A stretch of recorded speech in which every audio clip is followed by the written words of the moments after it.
नमस्ते दोस्तों, मैं हूँ दीप्ति। कहानी दिल से चैनल में आपका बहुत बहुत स्वागत है। प्रस्तुत है मुंशी प्रेमचंद जी की लिखित कहानी शराब की दुकान का पहला भाग। कहानी पसंद आए तो चैनल को सब्सक्राइब करना ना भूलें। कहानी की शुरुआत करती हूँ। कांग्रेस कमेटी में यह सवाल पेश था, शराब और ताड़ी की दुकानों पर कौन धरना देने जाए। कमेटी के 25 मेंबर सिर झुकाए बैठे थे, पर किसी के मुंह से बात नहीं निकलती थी। मामला बड़ा नाजुक था। पुलिस के हाथों गिरफ्तार हो जाना तो ज़्यादा मुश्किल बात नहीं थी। पुलिस के कर्मचारी अपनी जिम्मेदारियों को समझते हैं। चूंकि अच्छे और बुरे तो सभी जगह होते हैं, लेकिन पुलिस के अफसर कुछ लोगों को छोड़कर सभ्यता से इतने खाली नहीं होते कि जाति और देश पर जान देने वालों के साथ दुर्व्यवहार करें। लेकिन नशेबाजों में यह जिम्मेदारी कहाँ। उनमें तो अधिकांश ऐसे लोग होते जिन्हें घुड़की धमकी के सिवा और किसी शक्ति के सामने झुकने की आदत नहीं। मारपीट से नशा हिरण हो सकता है, पर शांतिवादियों के लिए तो वह दरवाज़ा बंद है। तब कौन इस ओखली में सिर दे, कौन पियक्कड़ों की गालियाँ खाए। बहुत संभव है कि वे हाथापाई कर बैठे। उनके हाथों पीटना किसे मंजूर हो सकता था। फिर पुलिस वाले भी बैठे तमाशा नहीं देखेंगे, उन्हें और भी भड़काते रहेंगे। पुलिस की शह पाकर ये नशे के बंदे जो कुछ न कर डाले वह थोड़ा। ईंट का जवाब पत्थर से नहीं दे सकते, और इस समुदाय पर विनती का कोई असर नहीं। एक मेंबर ने कहा, मेरे विचार में तो इन जातों में पंचायतों को फिर संभालना चाहिए। इधर हमारी लापरवाही से उनकी पंचायतें निर्जीव हो गई हैं। इसके सिवा मुझे तो कोई और उपाय नहीं सूझता।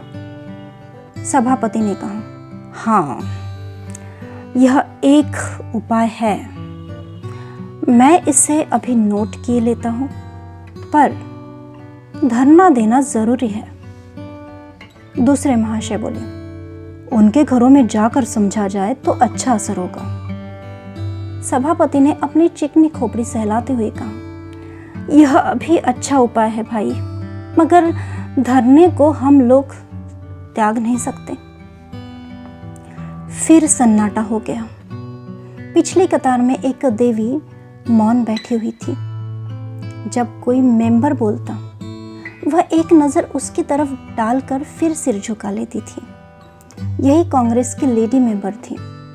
उनके पति महाशय जीपी सक्सेना कांग्रेस के अच्छे काम करने वालों में थे। उनका देहांत हुए 3 साल हो गए थे। मिसेस सक्सेना ने इधर 1 साल से कांग्रेस के कामों में भाग लेना शुरू कर दिया था, और कांग्रेस कमेटी ने उन्हें अपना मेंबर चुन लिया था। वह शरीफ घरानों में जाकर स्वदेशी और खद्दर का प्रचार करती थी। जब कभी कांग्रेस के प्लेटफॉर्म पर बोलने खड़ी होती तो उसका जोश देखकर ऐसा मालूम होता था मानो आकाश में उड़ जाना चाहती हो। कुंदन का सा रंग लाल हो जाता था। बड़ी बड़ी करुण आंखें जिनमें जल भरा हुआ मालूम होता था चमकने लगती थी। बड़ी खुश मिजाज और इसके साथ बला की निर्भीक स्त्री थी। दबी हुई चिंगारी थी जो हवा पाकर दहक उठती है। उनके मामूली शब्दों में इतना आकर्षण कहाँ से आ जाता था, कह नहीं सकते थे। कमेटी के कई जवान मेंबर जो पहले कांग्रेस में बहुत कम आते थे, अब हमेशा आने लगे थे। मिसेस सक्सेना कोई भी प्रस्ताव करें, उनका अनुमोदन करने वालों की कमी नहीं थी।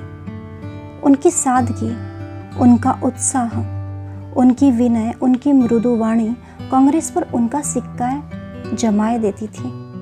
हर आदमी उनकी खातिर सम्मान की सीमा तय करता था, पर उनकी स्वाभाविक नम्रता उन्हें अपने दैवी साधनों से पूरा फायदा न उठाने देती थी। जब कमरे में आती, लोग खड़े हो जाते थे।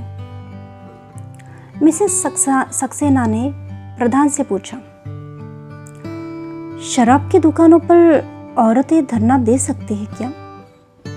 सबकी आंखें उनकी ओर उठ गई। इस प्रश्न का आशय सब समझ गए। प्रधान ने कातर स्वर में कहा। महात्मा जी ने तो यह काम औरतों के ही सुपुर्द करने के लिए जोर दिया है, पर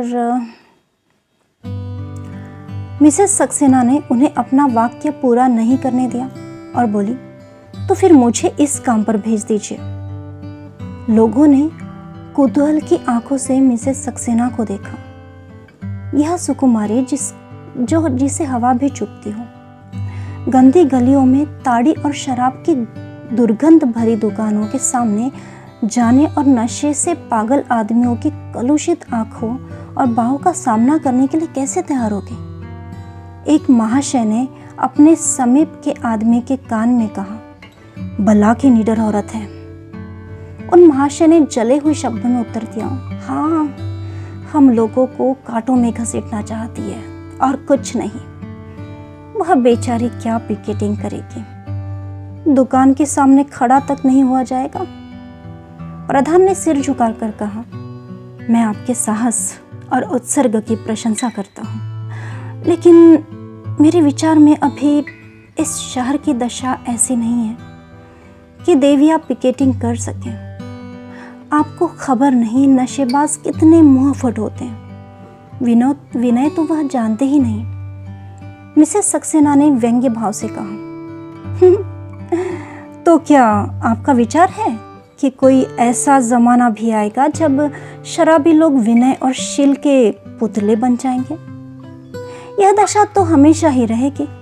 आखिर महात्मा जी ने कुछ समझकर ही औरतों को यह काम सौंपा है। मैं नहीं कह सकती कि मुझे कहाँ तक सफलता मिलेगी, पर इस कर्तव्य को टालने से काम नहीं चलेगा। प्रधान ने कश्मकश में पड़कर कहा, मैं तो आपको इस काम के लिए घसीटना उचित नहीं समझता। आगे आपको अख्तियार है। मिसेस सक्सेना ने जैसे विनय का आलिंगन करते हुए कहा, मैं आपसे के पास फरियाद लेकर नहीं आऊंगी कि मुझे फला आदमी ने मारा या गाली थी। इतना जानती हूँ कि अगर मैं सफल हो गई तो ऐसी स्त्रियों की कमी नहीं रहेगी जो इस काम को 16 आने अपने हाथ में नहीं ले। इस पर एक नौजवान मेंबर ने कहा, मैं सभापति जी से निवेदन करूंगा कि मिसेस सक्सेना को यह काम देकर आप हिंसा का सामना कर रहे हो। इससे यह कहीं अच्छा है कि आप यह काम मुझे सौंपें। मिसेस सक्सेना ने गर्म होकर कहा, आपके हाथों हिंसा होने का डर और भी ज्यादा है। इस नौजवान मेंबर का नाम था जयराम। एक बार एक कड़ा व्याख्यान देने के लिए जेल हो आए थे, पर उस वक्त उनके सिर गृहस्थी का भार नहीं था। कानून पढ़ते थे। अब उनका विवाह हो गया था, 2-3 बच्चे भी हो गए थे। दशा बदल गई थी। दिल में वही जोश, वही तड़प, वही दर्द था, पर अपनी हालत से मजबूर थे। मिसेस सक्सेना की और नम्र आग्रह से देखकर बोले, आप मेरी खातिर इस गंदे काम में हाथ न डालें। मुझे 1 सप्ताह का अवसर दीजिए। अगर इस बीच में कहीं दंगा हो जाए तो आपको मुझे निकाल देने का अधिकार होगा। मिसेस सक्सेना जयराम को खूब जानती थी। उन्हें मालूम था कि यह त्याग और साहस का पुतला है और अब तक की परिस्थितियों के कारण पीछे दबका हुआ था। इसके साथ वह यह भी जानती थी कि इसमें धैर्य और बर्दाश्त नहीं है जो पिकेटिंग के लिए लाजमी है। जेल में उसने दरोगा को अपशब्द कहने पर चांटा लगाया था और उसकी सज़ा 3 महीने और बढ़ गई थी। वे बोली, आपके सिर गृहस्थी का भार है। मैं घमंड नहीं करती, पर जितने धैर्य से मैं यह काम कर सकती हूँ आप नहीं कर सकोगे। जयराम ने उसी नम्र आग्रह के साथ कहा, आप मेरे पिछले रिकॉर्ड पर फैसला कर रही हो। आप भूल जाती हो कि आदमी की अवस्था के साथ उसकी उदंडता घटती जाती है। प्रधान ने कहा, मैं चाहता हूँ महाशय जयराम इस काम को अपने हाथ में ले। जयराम ने प्रसन्न होकर कहा, मैं सच्चे हृदय से आपको धन्यवाद देता हूँ। मिसेस सक्सेना ने निराश होकर कहा, महाशय जयराम, आपने मेरे साथ बड़ा अन्याय किया है और मैं इसे कभी क्षमा नहीं करूंगी। आप लोगों ने इस बात का आज नया परिचय दे दिया है कि पुरुषों के अधीन स्त्रियां अपने देश की सेवा भी नहीं कर सकती। दूसरे दिन तीसरे पहर जयराम 5 स्वयं सेवकों को लेकर बेगमगंज के शराब खाने की पिकेटिंग करने जा पहुंचे। ताड़ी और शराब दोनों की दुकानें मिली हुई थी। ठेकेदार भी एक ही था। दुकान के सामने सड़क की पटरी पर अंदर के आंगन में नशेबाजों की टोलियां विष में अमृत का आनंद लूट रही थी। कोई वहां अफलातून से कम नहीं था। कहीं वीरता की डींग थी, कहीं अपनी दान दक्षिणा के पचड़े, कहीं अपने बुद्धि कौशल का आलाप। अहंकार नशे का मुख्य रूप होता है। एक बूढ़ा शराबी कह रहा था, भैया जिंदगानी का भरोसा नहीं है। हाँ, कोई भरोसा नहीं, मेरी बात मान लो, जिंदगानी का कोई भरोसा नहीं। बस यही खाना खिलाना याद रह जाएगा। धन दौलत जगह जमीन सब धरी की धरी रह जाएगी। 2 ताड़ी वालों में एक दूसरी बहस छिड़ी हुई थी। हम तुम रियाया है भाई, हमारी मजाल है कि सरकार के सामने सिर उठा सके। अपने घर में बैठकर बादशाह को गालियां दे लो, लेकिन मैदान में आना कठिन है। कहा कि बात है भैया, सरकार तो बड़ी चीज है। लाल पगड़ी देखकर तो घर भाग जाते हो। छोटा आदमी भरपेट खा के बैठता है तो समझता है हम बादशाह हम ही हैं, लेकिन अपनी हैसियत को नहीं भूलना चाहिए। बहुत पक्की बात कहते हो खां साहब, अपनी असलियत पर डटे रहो। जो राजा है वह राजा है, जो प्रजा है वह प्रजा है। भला प्रजा कहीं राजा हो सकता है? इतने में जयराम ने आकर कहा, राम राम भाइयों, राम राम। 5-6 खद्दरदारी मनुष्यों को देखकर सभी लोग उनकी ओर शंका और कुतूहल से ताकने लगे। दुकानदार ने चुपके से अपने एक नौकर के कान में कुछ कहा और नौकर दुकान से उतरकर चला गया। जयराम ने झंडे को जमीन पर खड़ा करके कहा, भाइयों, महात्मा गांधी का हुक्म है कि आप लोग ताड़ी शराब ना पिए। जो रुपए आप यहाँ उड़ा देते हो वह अगर अपने बाल बच्चों को खिलाने पिलाने में खर्च करे तो कितनी अच्छी बात हो। जरा देर के नशे के लिए आप अपने बाल बच्चों को भूखा मारते हो, गंदे घरों में रहते हो, महाजन की गालियां खाते हो। सोचिए, इस रुपए से आप अपने प्यारे बच्चों को कितने आराम से रख सकते हो। एक बूढ़े शराबी ने अपने साथी से कहा, भैया है तो बुरी चीज, घर तबाह करके छोड़ देती है। इतनी उम्र पीते पीते कट गई तो अब मरते दम क्या छोड़े। उसके साथी ने समर्थन किया, पक्की बात कहते हो चौधरी, जब इतनी उम्र पीते कट गई तो अब मरते दम क्या छोड़े। जयराम ने कहा, वाह चौधरी, यही तो उम्र है छोड़ने की। कम उम्र में इंसान गलतियां करता है तो माफ हो जाता है।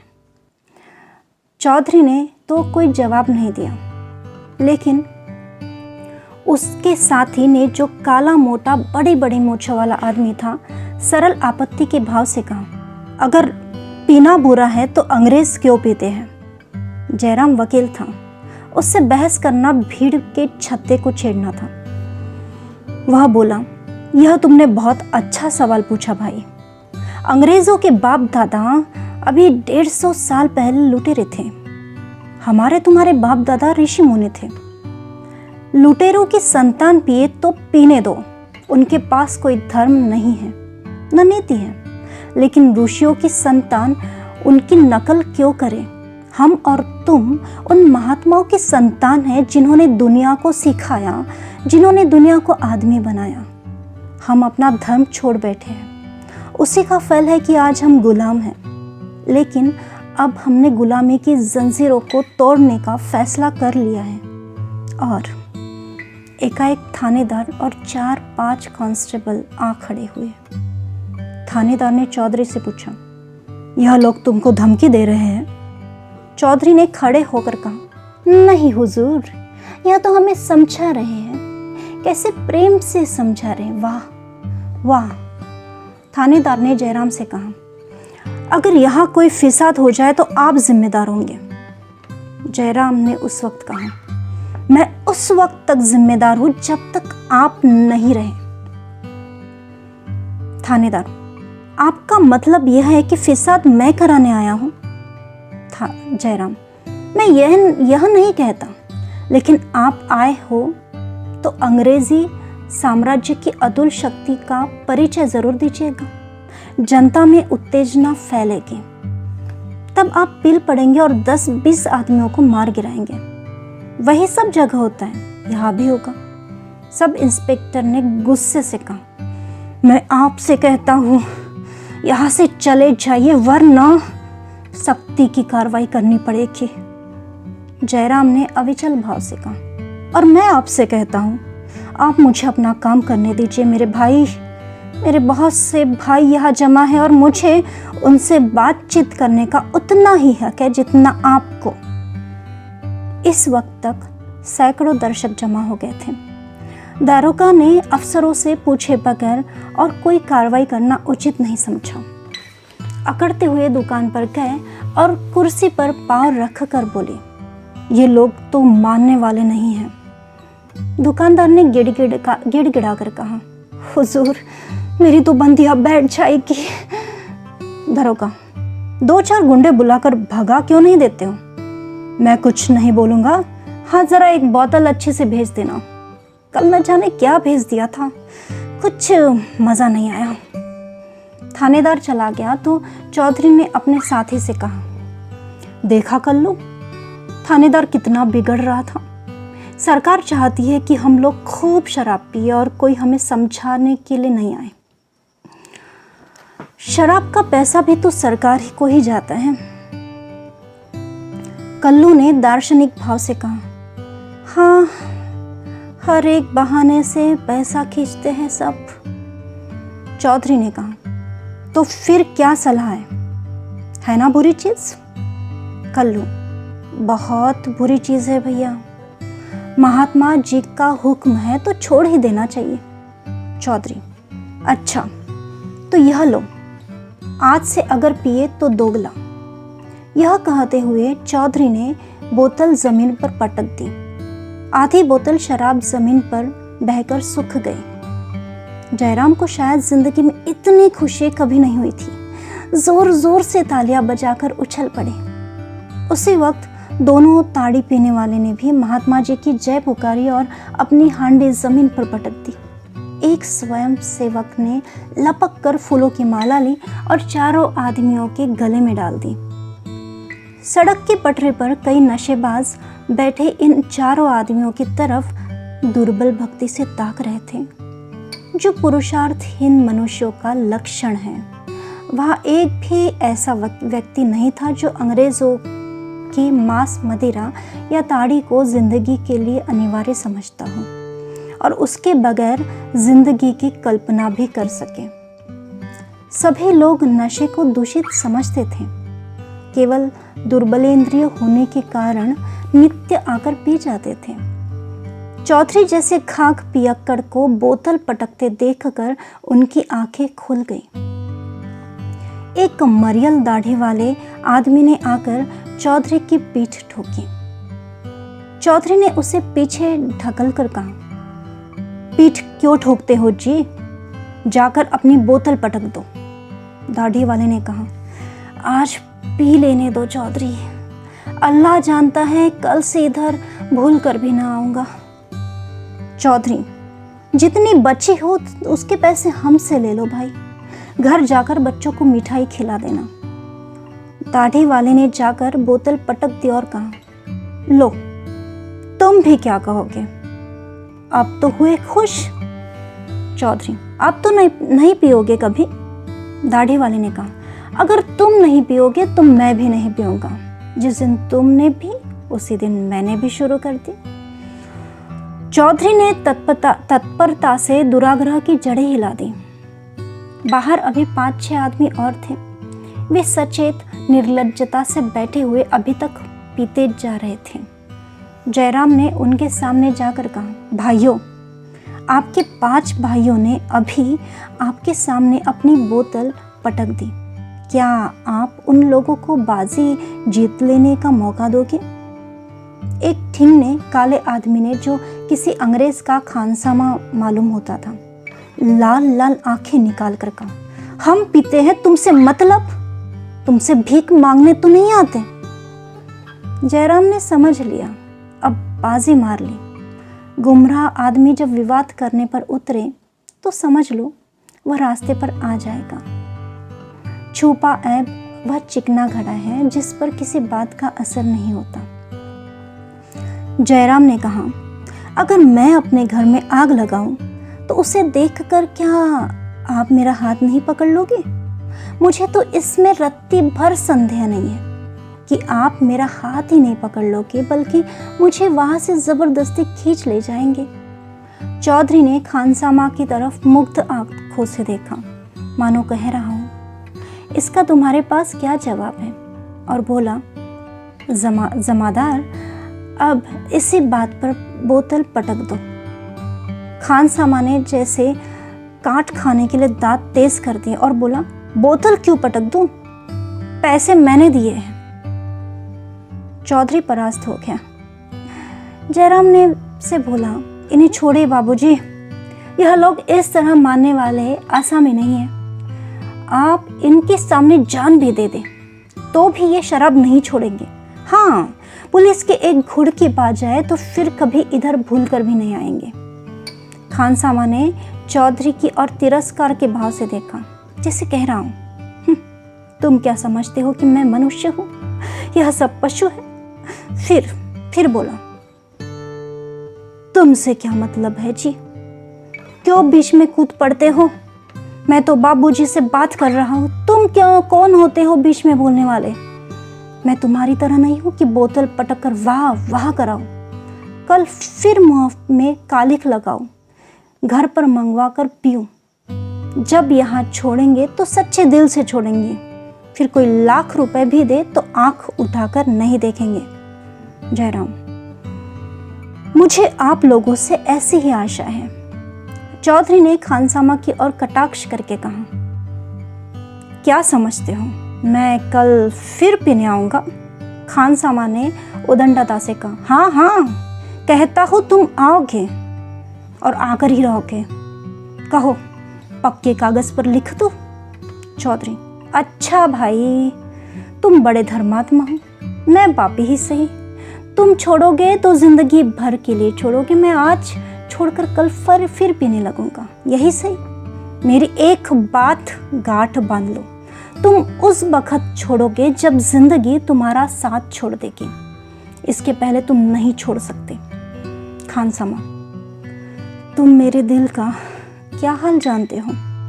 चौधरी, जानता हूं, तुम्हारे जैसे सैकड़ों आदमी भुगत चुका हूं। खानसामा, तो तुमने ऐसे वैसे बेशर्मों को देखा होगा, हयादार आदमियों को नहीं देखा होगा। यह कहते हुए उसने जाकर बोतल पटक दी और बोला, अब अगर तुम इस दुकान पर देखना तो मुंह पर कालिख लगा देना। चारों तरफ तालियां बजने लगी। मर्द ऐसे होते हैं। दोस्तों, यह था कहानी का पहला भाग। मैं फिर मिलती हूँ कहानी के अंतिम और आखिरी भाग में। तब तक के लिए आज्ञा चाहती हूँ। धन्यवाद।